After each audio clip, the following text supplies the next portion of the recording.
নমস্কার, দি গ্রেসফুল মাইন্ডসে আপনাদের সকলকে স্বাগত। কমিউনিটির দ্বারা আশা করি সকলেই জানতেই পেরেছিলেন আমাদের চ্যানেলে কি ঘটেছিল বা কোন কারণে আমরা গল্প পোস্ট বন্ধ করতে বাধ্য হয়েছিলাম। যারা জানেন না তাদেরকে জানাই, আপনারা সকলেই জানেন যে আমাদের চ্যানেলের মাধ্যমে আমরা সবসময় পুরনো বহু নামী সাহিত্যিক ও কবির গল্প ও কবিতা পাঠ করি এবং পাশাপাশি নবাগত লেখকদেরও লেখা গল্প ও কবিতা আমরা পাঠ করে শোনাই। হয়তো সেগুলি প্রখ্যাত বাচিক শিল্পীদের মতো কখনোই শ্রুতিমধুর হয় না, সেটা আমরা প্রথমেই স্বীকার করেছি। চেষ্টা করি নিয়মিত গল্প ও শ্রুতিনাটক পরিবেশন করার। সেইরকমই আমাদের চ্যানেলে আমরা শ্রদ্ধেয় একজন কবির গল্প ও শ্রুতিনাটক পাঠ করার চেষ্টা করেছি বহুবার এবং আপনাদের ভালোবাসাও পেয়েছি। তবে হঠাৎ আগের মাসে আমরা একটি মেল পাই যে আমাদের চ্যানেলে একটি চ্যানেল থেকে দুবার স্ট্রাইক দেওয়া হয়েছে। আমরা কি করব ভেবে না পেয়ে ইউটিউব থেকে সেই লেখকের সব ভিডিও ডিলিট করি এবং জনৈক সেই চ্যানেলকে মেল করি স্ট্রাইক তুলে নেওয়ার জন্য। যেহেতু ইউটিউব সম্বন্ধে আমাদের জ্ঞান খুবই কম, তাই কোনোভাবে আমরা একটি ভিডিও ডিলিট করতে ভুলে যাই ভুলবশত, এবং সেই জনৈক চ্যানেল দিয়ে মৃত্যুবাণের মতো উড়ে আসে শেষ স্ট্রাইকটি, থার্ড স্ট্রাইক। আমরা সকলেই অবগত যে 3টি স্ট্রাইক পড়লে কোনো একটি চ্যানেলে সেই চ্যানেলটি 7 দিনের মধ্যে ডিলিট হয়ে যায়। এর কারণে আমরা সেই জনৈক চ্যানেলটিতে বারবার মেল করে অনুরোধ করি থার্ড স্ট্রাইকটি তুলে নেওয়ার জন্য। আমরা এও জানাই যে আমাদের চ্যানেলটি খুবই ছোট চ্যানেল, মনিটাইজেশন অন থাকলেও আমাদের চ্যানেলে সেরকম গ্রোথ না থাকায় কোনো ভিডিও থেকেই আমরা এখনও কোনো ইনকাম করা স্টার্ট করিনি। এটি বলার পরেও তারা আমাকে একই কথা বারবার জানায় যে আমরা যেটি করেছি সেটি অপরাধ।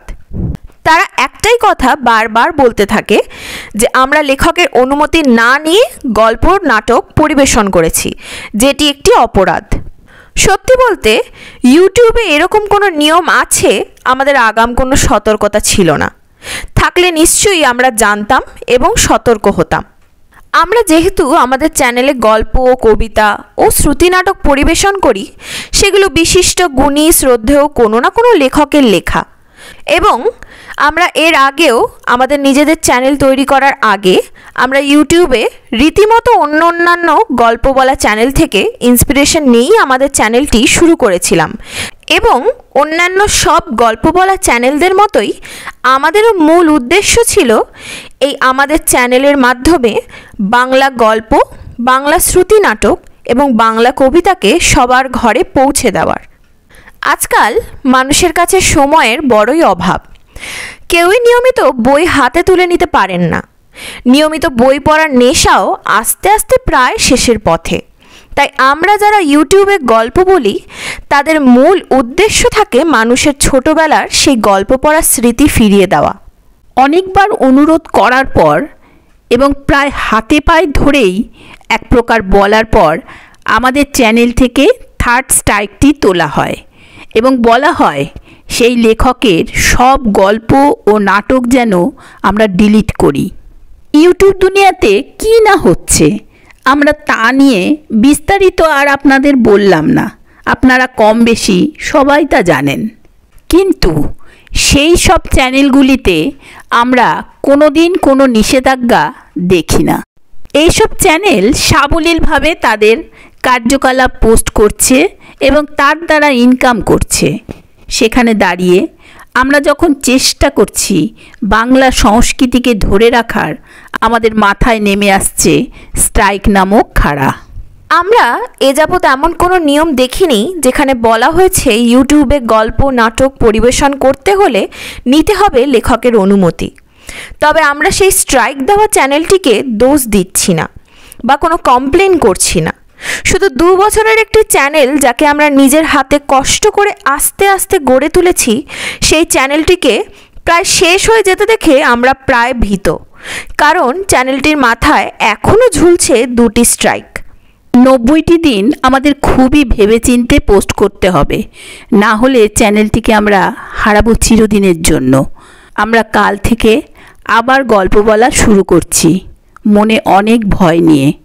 না জানি কখন আবার স্ট্রাইক নেমে আসবে আরেক কোনো চ্যানেল থেকে। আমাদের এই ভিডিওটি করার একটি মাত্র উদ্দেশ্য যে আমাদের মতো আরও যারা গল্প বলা চ্যানেল আছেন তাদেরও জানা উচিত যে এমন কোনো ঘটনা তার সাথেও ঘটতে পারে। এবং লেখক ও তাদের পিআর টিমদের কাছেও অনুরোধ, একটি বই লেখা হয় মানুষের কাছে পৌঁছানোর জন্য, একটি গল্প রচনা হয় মানুষের হৃদয়ে স্থান পেতে। আমাদের মনে হয় না ইউটিউবে গল্প পরিবেশন করা কোনো রকম আইন বিরুদ্ধ। তাও যদি আপনারা না চান, আমরা অবশ্যই গল্প ডিলিট করব। আপনারা যদি যোগাযোগ করে বলেন যে এই লেখকের গল্প পোস্ট আমরা করতে পারবো না, আমরা করব না, কিন্তু দয়া করে চ্যানেলে স্ট্রাইক দেওয়ার আগে আমাদের মেইল করে সেটা জানান। একটা চ্যানেল তৈরি করতে অনেক পরিশ্রম, সময় ও ভালোবাসার প্রয়োজন। হয়তো আমাদের চ্যানেল অত বড় না, তাও আমাদের কাছে এই চ্যানেলের অনেক মূল্য। আমাদের সাবস্ক্রাইবার কম হলেও যতজন আছে তারা আমাদের পরিবার। একটা চ্যানেল ডিলিট হওয়া মানে একটা পরিবার হারানোর মতো। দয়া করে ক্ষমতা প্রয়োগ করে আমাদের উৎসাহ এভাবে দমিয়ে দেবেন না। তার বদলে আমাদের আরও উৎসাহ দিন বাংলা সংস্কৃতিকে ধরে রাখার জন্য। ধন্যবাদ।